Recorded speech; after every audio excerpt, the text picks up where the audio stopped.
ఏపీకి పెట్టుబడులు తేవటమే లక్ష్యంగా సీఎం చంద్రబాబు సింగపూర్లో పర్యటిస్తున్నారు. 6 రోజుల ఈ పర్యటనలో బ్రాండ్ ఏపీని ప్రమోట్ చేయనున్నారు. తొలి రోజు నుండే ఆ దిశగా అడుగులు వేస్తున్నారు. ఇందులో భాగంగా ప్రవాసాంధ్రులతో భేటీ అయ్యారు. సింగపూర్లోని ఓవిస్ డిజిటల్ క్యాంపస్లో జరిగిన Telugu diaspora from south east Asia కార్యక్రమంలో చంద్రబాబు పాల్గొని కీలక వ్యాఖ్యలు చేశారు. తన పర్యటన ఉద్దేశమేమిటో చాలా స్పష్టంగా ప్రవాసాంధ్రులకి తేల్చి చెప్పారు. గతంలో జరిగిన తప్పులను సరిదిద్దాలని సింగపూర్ వచ్చానని చంద్రబాబు కుండబద్దలు కొట్టారు. సింగపూర్ పెట్టుబడులకు ఏపీ గేట్వేగా ఉంటుందన్నారు చంద్రబాబు. సింగపూర్ ప్రజల ఉత్సాహం ఏపీ అభివృద్ధికి దోహదం కావాలని పిలుపునిచ్చారు. టీడీపీ హయాంలోనే 3 ఏళ్లలో 300 ఇంజనీరింగ్ కళాశాలలు ఏపీలో ఏర్పాటైన విషయాన్ని గుర్తు చేశారు. భవిష్యత్తు అంతా ఐటీ, నాలెడ్జ్ ఎకానమీకి ఉంటుందని నమ్మి ఆ నిర్ణయం తీసుకున్నట్లు వెల్లడించారు. నాలెడ్జ్ ఎకానమీలో తెలుగు జాతి అగ్రగామిగా ఉండాలంటే ఐటీని ప్రమోట్ చేయాలని ఆలోచించా. ప్రపంచంలో 120 దేశాలకు పైగా తెలుగు ప్రజలు ఉన్నారని, ఒక్క సింగపూర్లోనే 40,000 మంది తెలుగు ప్రజలు ఉండటం గర్వంగా ఉందన్నారు.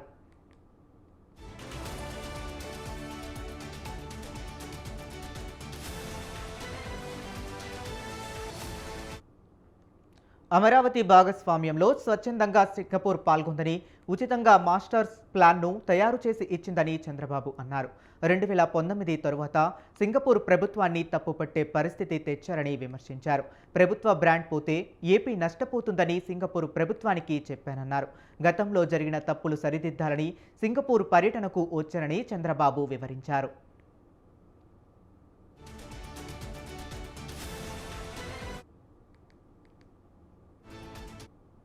19లో గవర్నమెంట్ మారింది. కడాన సింగపూర్ గవర్నమెంట్ కూడా తప్పుబట్టే పరిస్థితికి వచ్చారు. ఈరోజు నేను వచ్చింది పెట్టుబడులని సాధిస్తాను కానీ రాష్ట్ర ప్రతిష్ట పోతే, బ్రాండ్ పోతే శాశ్వతంగా ఆంధ్రప్రదేశ్ రాష్ట్రం నష్టపోతుంది. ఆంధ్రప్రదేశ్ రాష్ట్రంలో జరిగిన నష్టాన్ని సింగపూర్ గవర్నమెంట్ కూడా చెప్పి మళ్లీ రికార్డు స్ట్రైటన్ చేయాలనే ఉద్దేశంతో నేను ఈ పర్యటనకు వచ్చానని చెప్పి కూడా నేను మీకు తెలియజేస్తున్నా.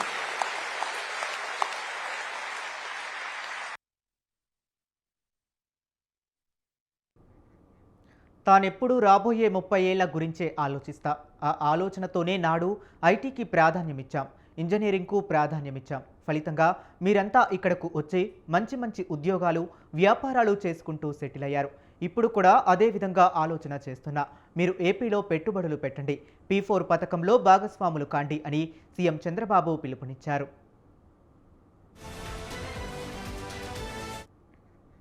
ప్రపంచంలో తెలుగు ప్రజలు శాసించేందుకు చంద్రబాబు విజనరీనే కారణమని నారా లోకేష్ పేర్కొన్నారు. గత 5 ఏళ్లలో ఏపీలో సైకో పాలన, విధ్వంస పాలన చూశామన్నారు.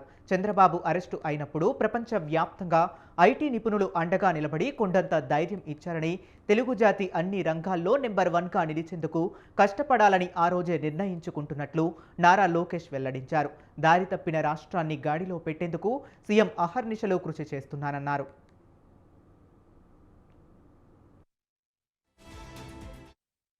5 సంవత్సరాలు మనందరం చూసాం.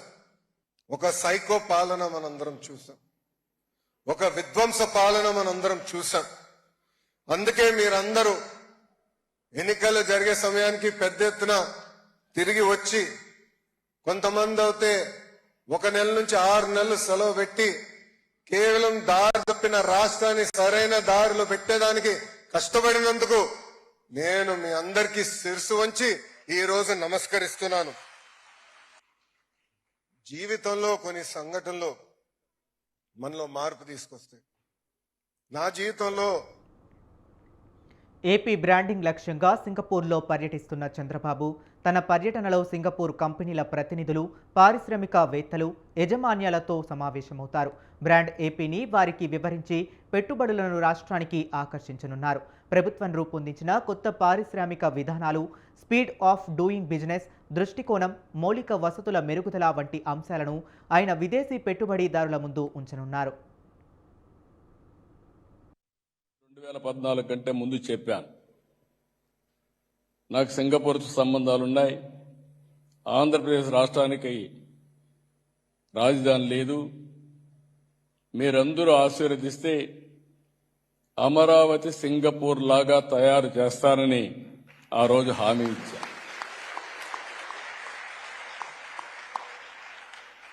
ఆ తర్వాత మీరు చూస్తే నేను నేరుగా సింగపూర్కి వచ్చాను. ఫస్ట్ టైం నేను ముఖ్యమంత్రి 95 అయితే సింగపూర్కి రాలా, అమెరికాకి వెళ్ళా. 15 రోజులు తిరిగా, అన్ని కంపెనీలు కలిసా. కడాన మైక్రోసాఫ్ట్ అధినేత బిల్ గేట్స్ కూడా కలిసా. మొత్తం తిరిగి ఐటీ కంపెనీల్ని ఇండియాకి తేవడానికి, ఆంధ్రప్రదేశ్ తేవడానికి ఆ రోజు కృషి చేశా.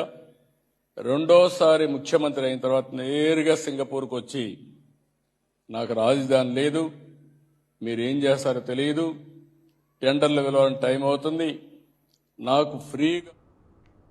చిన్న పెద్ద పోర్టులు, ఎయిర్పోర్ట్లు, హైవేలు, హార్బర్లు, తీర ప్రాంతం పరిధి, మానవ వనరుల లభ్యత, భూ అందుబాటుతో పాటు అనుసంధానత వంటి కీలక అంశాలను కూడా చంద్రబాబు విదేశీ సంస్థల ముందు వివరించనున్నారు. ఈ పర్యటనలో పలువురు సీఈఓలు, కంపెనీల ప్రతినిధులతో సమావేశాలు జరగనున్నాయి.